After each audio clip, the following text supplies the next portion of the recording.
Hello, everyone. It is June 5th, Wednesday, 8 p.m., and this is the first of four episodes for our Pride Explosion for Throwing Light, our special for June.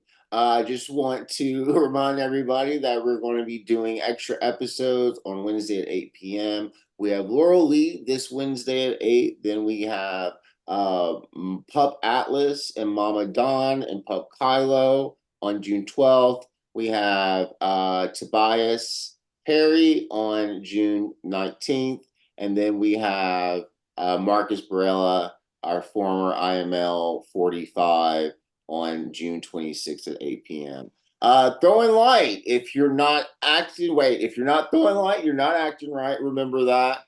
Throwing light normally happens every Sunday at 6:30 p.m.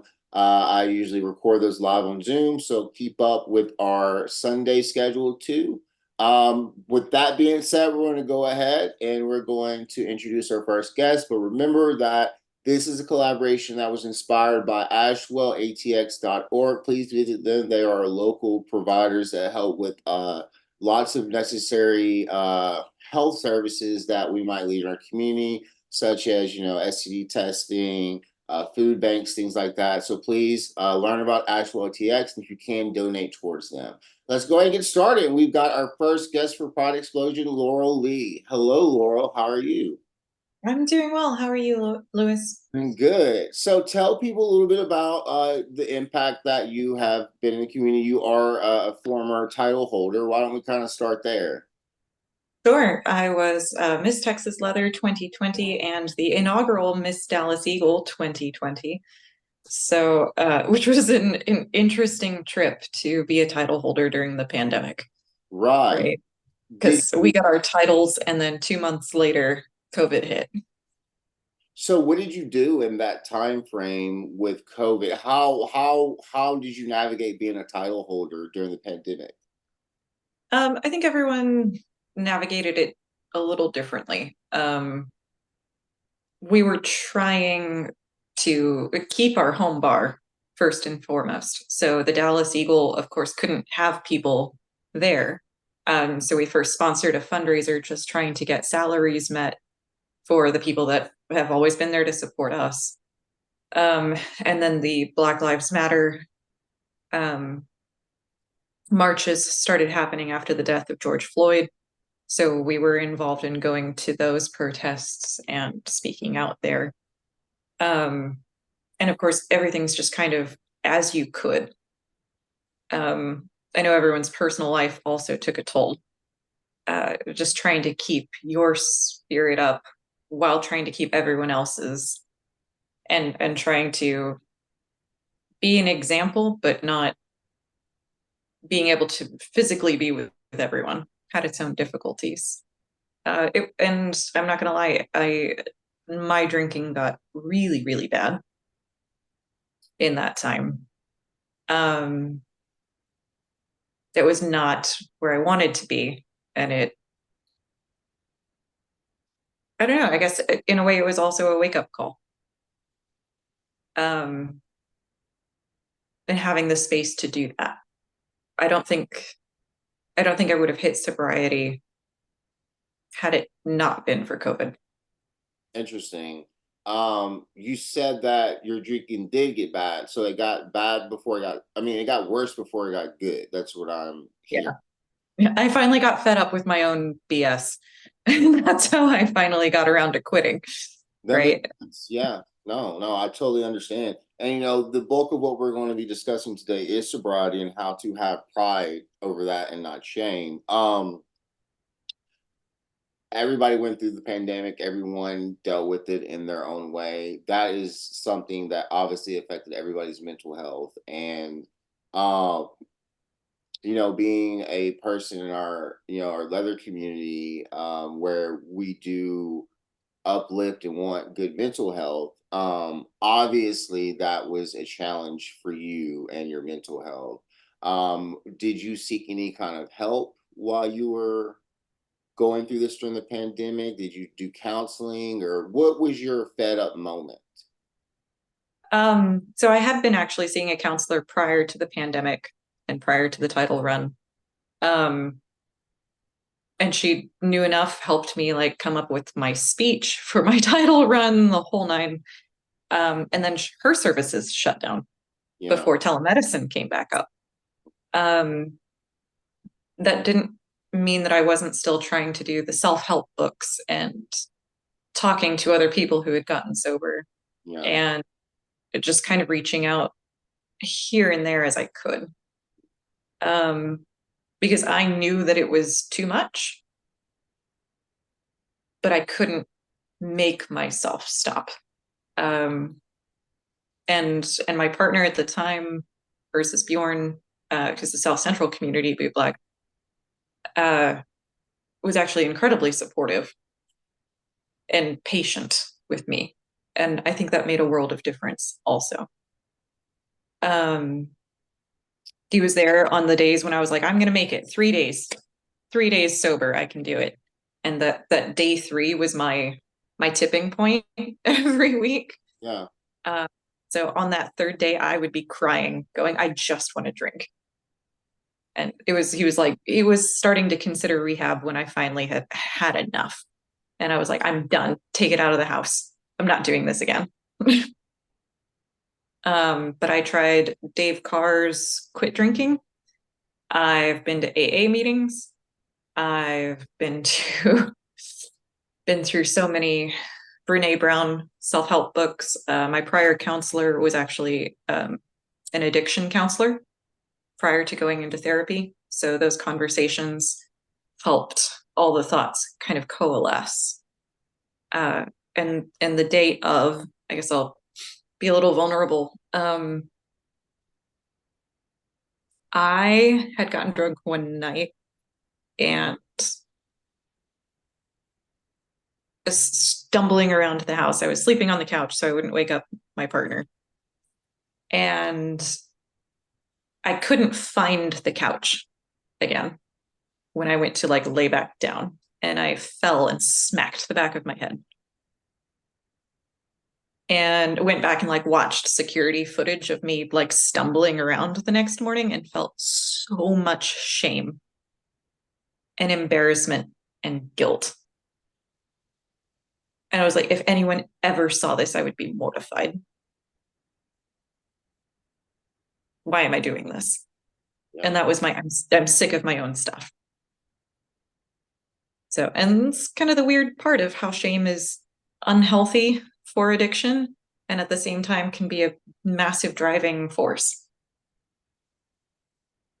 And it's how do you use it? Well, that's my question. How can you help somebody use it to be a motivator and not to be something that you withdraw more inward? And that's the thing, you can't make people be motivated, right? Whatever motivates me may not motivate you. And if you don't mind me touching on it, you know, you've very open about your own recovery and your survivors group, and that's in Austin, and you're meeting next week. Is Yeah, it today? Tuesday. It's going to be on Zoom too, so people can. Oh, Yes. perfect. Um, so my motivation, your motivation, those are all separate. Having someone else shame you is not helpful Yeah. because we're already doing it. We're doing it to ourselves. And whether or not we allow that to perpetuate and we continue down the shame spiral or it becomes our jumping off point is entirely personal. So, oh, go ahead. So, as somebody that is, um, you know, do you think that mostly that when people do make that pivot to move away from addiction, that it is a I'm sick of myself moment? Is that generally, excuse me, people say you have got to want to change to make the changes. So you can say, you want to be sober, but if you're not making those exact actions. So literally like what you're saying, you have to be at a point where you're like, you know what, I don't want this stuff in my house anymore. I don't want it around me. I have to start creating boundaries for myself, right? So, Absolutely. what about your social network, your friends? Were you around a lot of people that were drinking prior to the pandemic? Oh yeah. And that's something that we have to say in our leather community. Where do we hang out? Where Well, are all of our events? yeah, What do they center around? And it's alcohol over and over and over, or they're at bars or they're at clubs. So that's why I was saying I probably wouldn't have been able to get sober like I did had it not been for the pandemic. I couldn't go to the bars. I couldn't go to the clubs.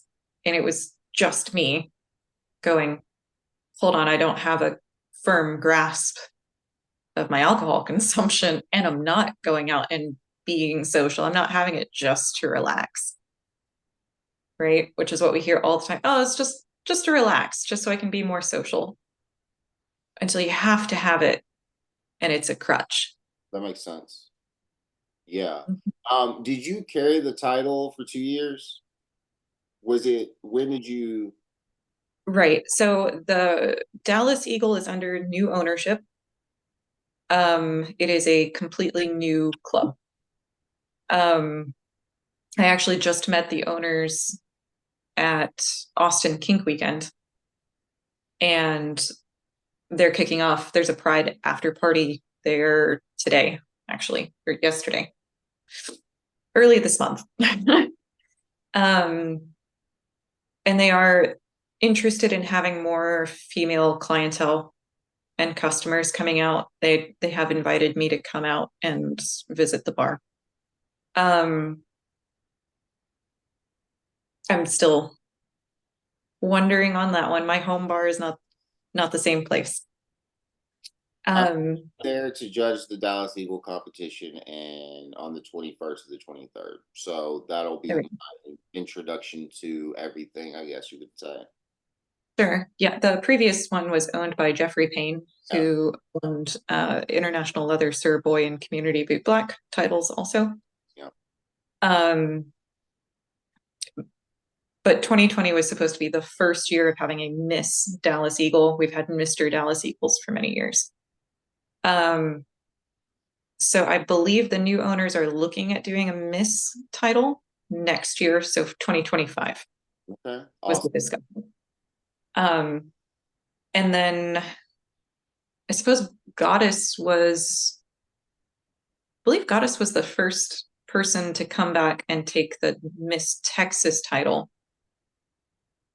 um, since that got transferred from Jeffrey to uh,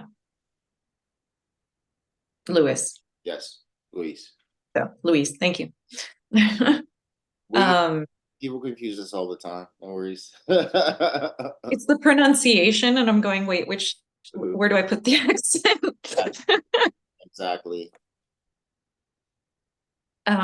Yeah, so that would have been through 2023, which is when Goddess took the Miss Texas, and then is IMSL 2024.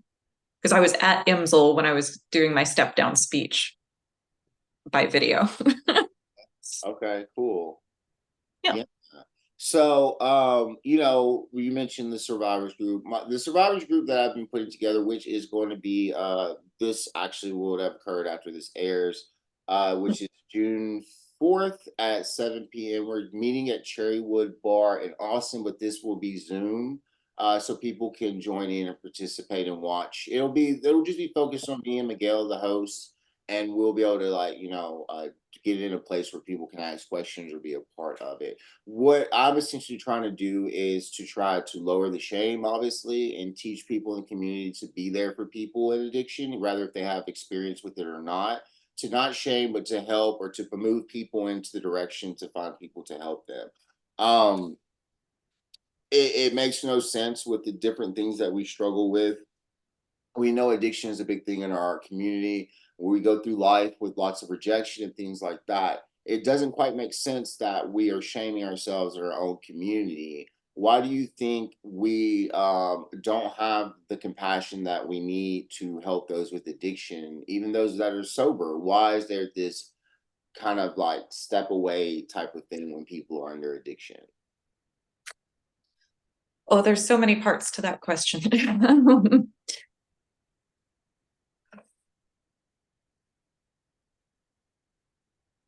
I'm going to start with saying there is a social dynamic in the US that normalizes being able to pull yourself up by the bootstraps.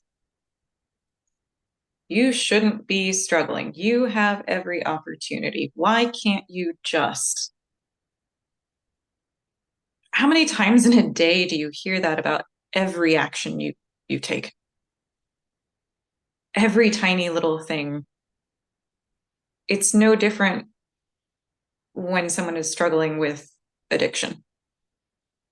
And it's seen as a weakness of character where it's really not, right? Our bodies have a physical reaction to withdrawals from something that gives us our happy dopamine chemicals. Our adrenaline gets pumping. Pain thresholds decrease.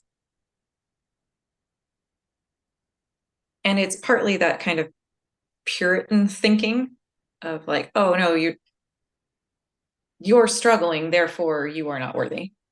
Yeah.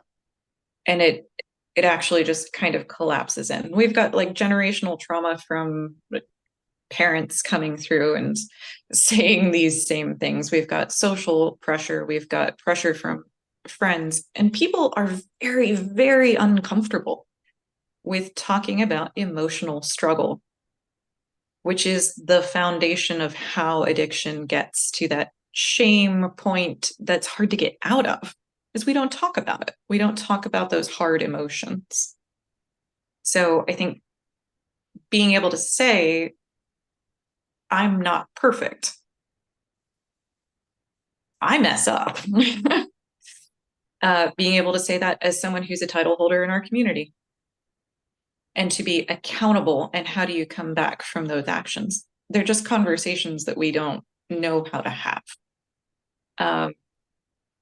So instead of people opening up, being vulnerable, and sitting with someone in addiction or giving them hope, they just push them aside and say, that's yours. I'm over here. I'm not touching that. And that's just going to make that shame spiral go down more and more and more, instead of saying, I'll just sit here with you in the dark. Even if I can't do anything else, I can sit here with you in the dark. And from there, then we can move together towards light, whichever direction you will take. I think what happens in, as me as someone that where meth was my addiction, going back to not wanting to deal with emotional, people don't ever ask the why. They're like, oh my God, you're doing this. Like, and it's like people just completely don't, you're doing drugs. I'm helpless. I can't help you. And you're going back to the point of like, hey, just sitting with someone sometime in a situation can be enough for them to pull through. And people didn't treat me well through my addiction. There wasn't empathy, concern, and I didn't even know how bad I was, honestly, because you're in it and you don't know, and people are kind of, Don't see it. what's that? I said you don't see it from the other side. Yeah, right. Yeah. And what a kind community and a caring community would do would make you aware of what's going on if you don't know what's going on, and then to try to be there to point you in a direction of getting what you need to surpass what you're going through. It was just more like I felt kicking me while I was down. Sure. Well, so we have this conversation. I don't know if it came up at IML, talking about call out versus call in culture. Yeah, Have you heard of the two phrases, or? I don't think All so. right. Okay. So call out culture is saying, look at this person and the terrible thing that they're doing, and we're not going to support them at all. And then there's call in culture that says, hey, you're doing something that's not good. You need to step back and take a look. And so one is from that place of it's too much versus I'm going to try and help. There is a line, right? You can try and help, and when it gets to the point that your help is refused, or the person does not want to listen, and it's continuing to be detrimental, that I think call out culture has a place. But most people skip the call in before it's the other way around. Right. Yeah, and there's a lot of conversations about that for reconciliation when someone makes mistakes too. If you hadn't seen all of the IMSL ideas on restitution, and how they're saying, well, if someone comes up with a consent complaint for one of our title holders or one of the contestants, then we need to know, and then we're going to go through the steps to investigate it and we'll see if we can do restorative justice. So it's one of those, what path can you take after making a mistake to get forgiveness from those that you wronged and move forward in a community that still supports you. It's the idea, at least. It is not perfect. So, what do you find, what are some ideas or tools or things that we could do to be more alert?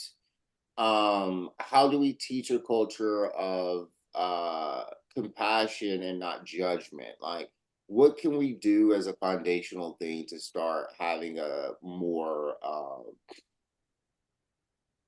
self-aware community, I guess you could say? I'm the book person. I'm a huge book nerd, if you did not know that. So I'm actually have a stack of books that I usually say, if you're going to do the inner work, because you have to do the inner work before it can become outward work.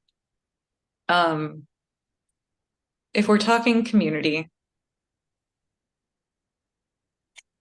nonviolent communication.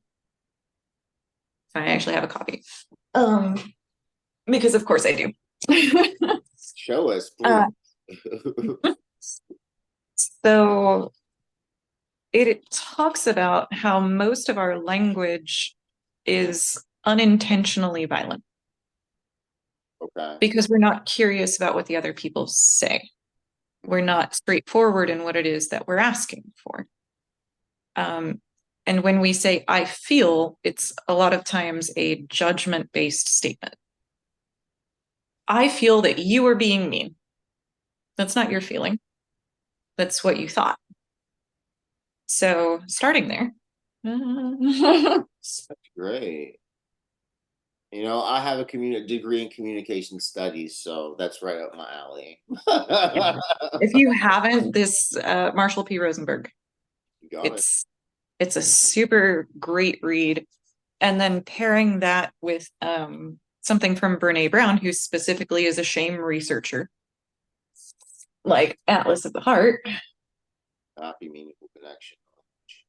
Communication, it has to be the number one, probably the issue that most of our conflicts come from, obviously, is not communicating in a way that everybody understands, or people communicate differently. I'm not a big toucher, hugger. I mean, I do more now that I've been in this community, people hugging me, but I generally was a very guarded, don't touch me type of person. That's not how you communicate with me. And, some people are affectionate, some people aren't. But I do find, as a title holder, if I'm conflicting with someone, it usually has something to do with communication. Yeah. I mean, that's where most of our conflict comes from. It's two people not wanting to communicate in a nonviolent way. Right. Part of the reason I'm recommending Brene Brown's is you also have to be self-aware of what it is that you are feeling and what you're actually wanting out of a conversation. If you're not aware of those things, then it's really hard to communicate that to someone else. And that's a lot of work, right? It's a lot of internal work before you can do the external work. But some of what they talk about is is turning phrases into positives instead of using negatives. So saying, I really want you to be healthy. I really want you to be present with me instead of, I really wish you wouldn't drink to excess. I really wish you weren't messed up when we were together. Right? Do you hear the difference in how it's that call in, I want you here, I want you healthy, I care about you, versus don't do that. Yeah. Yeah. Yeah. So sometimes it's the easiest wording. Just change, take out the no, take out the not, and turn it into I want. All right, yeah. So, Laurel, we're towards the point of the Throwing Light show where I ask everybody the same question. I know we've been talking about sobriety and how to overcome the things of shame, but this is just a general question in which we can bring anything into discussion. Laurel, is there anything in our community that you feel that we're not shedding light on that we need to bring some more attention to? Oof. It could be anything, and it can still be related to sobriety if you want. Um, I mean, you just came back from IML. Yes. Got my medal on. Yeah, yeah. Um, how are the boot blacks? So we had Team Sean and they were amazing. Yeah, Leslie, Briarwood, fantastic. We had a great Boy, time. Daphne, Wesley. Yeah. Mhm. Uh, I gotta ask, did anyone give a speech on how they miss their boot black title holder family? Because it's killing me. It is killing me that IMBB is not back. And there are no plans to bring it back so far. International Boot Blot. There's no plans to bring it back. What?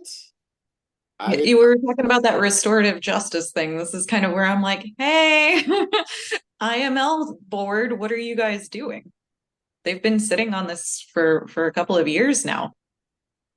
There is no movement. Was Alistar the last person? Yes, Alistair was the last. Okay. I that there has been there was no conversations or that brought up at all that I know that I'm aware of, maybe because I was on the contestant side and I didn't have many conversations, but I don't think anybody pointed that out. That Really? I don't I there was no I had no conversations about the boot black and I didn't even realize that it had not been brought back, to be honest with you. But I mean So like I'm gonna throw that light over to our boot blacks. We love them. They're an essential part of our community. And the service that they give while being asked to not only give up their time, their energy, and their tips to events, they're amazing souls. right. I agree. And they deserve that spotlight and they deserve our support. That's true, and I think that's something that we definitely hear in Austin. We just had the Bat City Boot Blacks created. We always got our Boot Blacks up there on the weekends. So there is a push for visibility here in the Austin arena. I'll be honest with you, Austin, my community, we're just about centering everybody, and we try to be as inclusive as possible. I can't say or speak for other communities, but I know in Austin that we are trying to make a conscious effort to address all these things.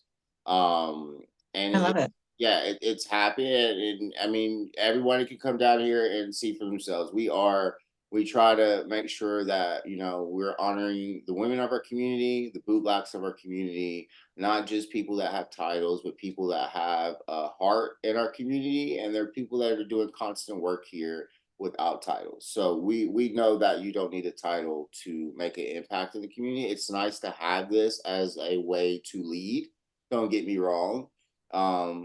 But most of the conversations that have been and whispered in my ear going on is that you don't need a title to do the necessary, Oh, like absolutely not. you don't need a second title, Lewis. Basically, that's what the thing is. But I think that you are absolutely right. And I think what would probably be good is if we did maybe a throw in light where I just did boot blacks for a special.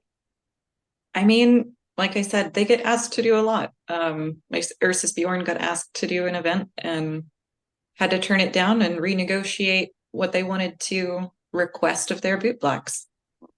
And that does happen. Like, luckily, they advocate.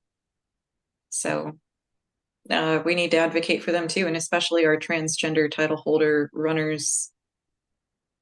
There's still issues all over the place. I hate it, but it is truth.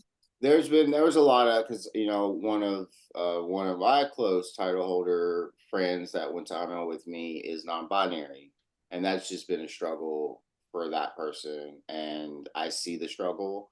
But we're in there, we're getting ready for IML, and they're like, "All right, gentlemen," or you know what I'm saying? That I happened. do. I do.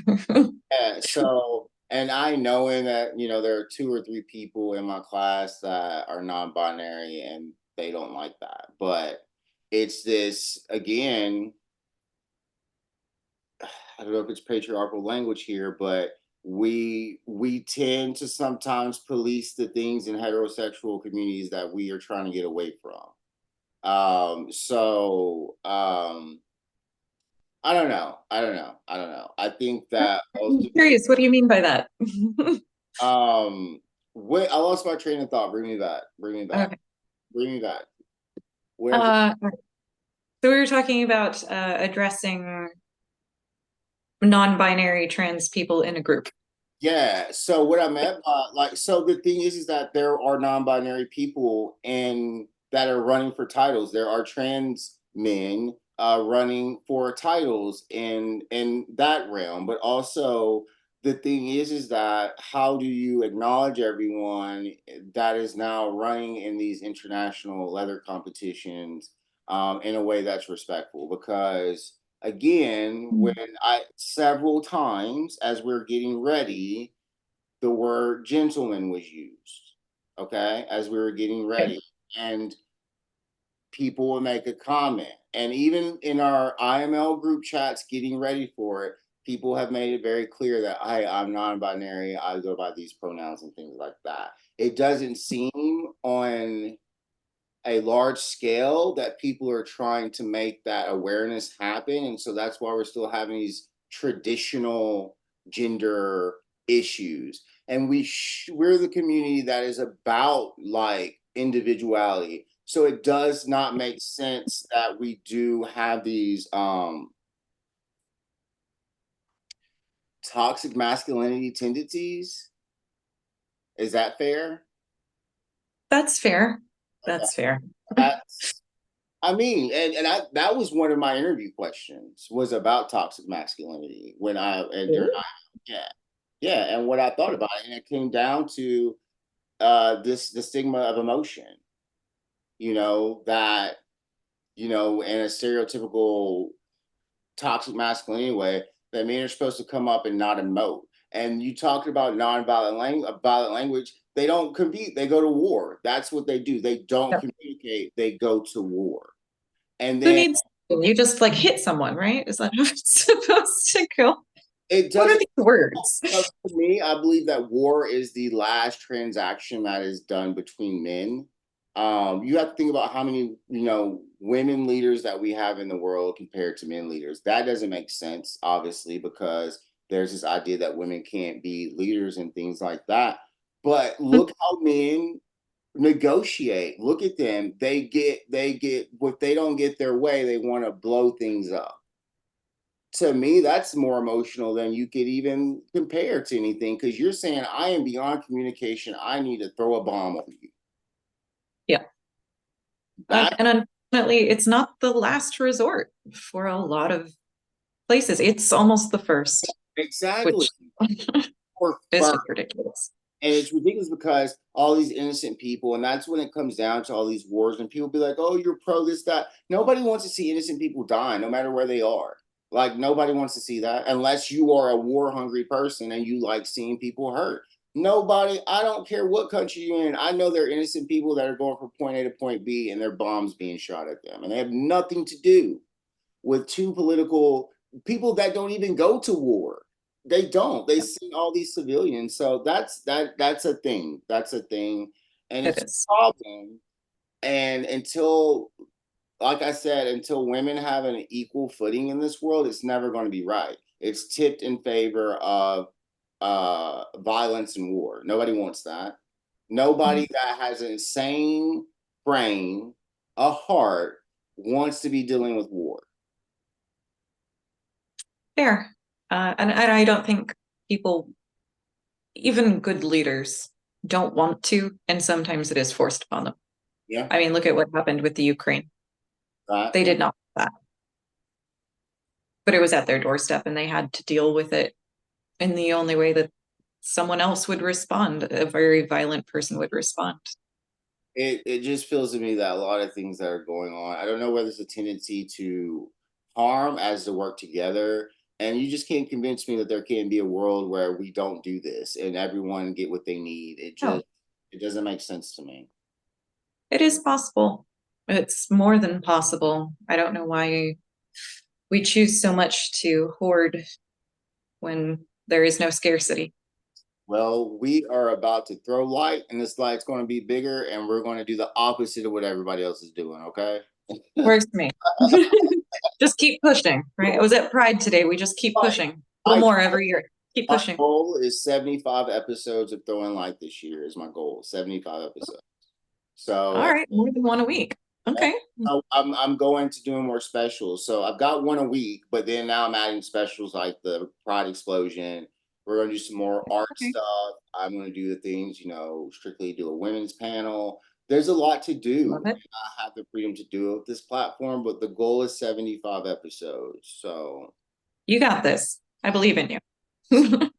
I want to thank you so much, Laurel, for being on here. I got to first kind of get to know you at Austin Peak Weekend. I've been definitely, you're in my pocket for people that I definitely want to reach out to and get guidance from. Thank you so much. And I look forward to, working with you more in the future. So y'all, this is the end of Throwing Light. This is the first episode of the Pride Explosion I have with Laurel Li, and we focus on sobriety, pride over shame. Our next episode for the following Wednesday on June 12th is going to be with, you know what? Now that I think about it, I don't know if it's, maybe that's Is just that cool? next Wednesday. It's going to be somebody. Oh. All That right. velvet feel? Okay. I don't know. Velvet's Sunday. So Velvet, actually, I'm filming Velvet live after you. So Nice. Okay. Velvet's today, actually. Oh, So I know I'm confusing people, so we're gonna stop talking about the schedule. So, anyways, okay. all right, thank you again. That's it. And remember, y'all, if you're not throwing light, you're not You're not acting right. acting. No. See y'all later. Oh. Thank you.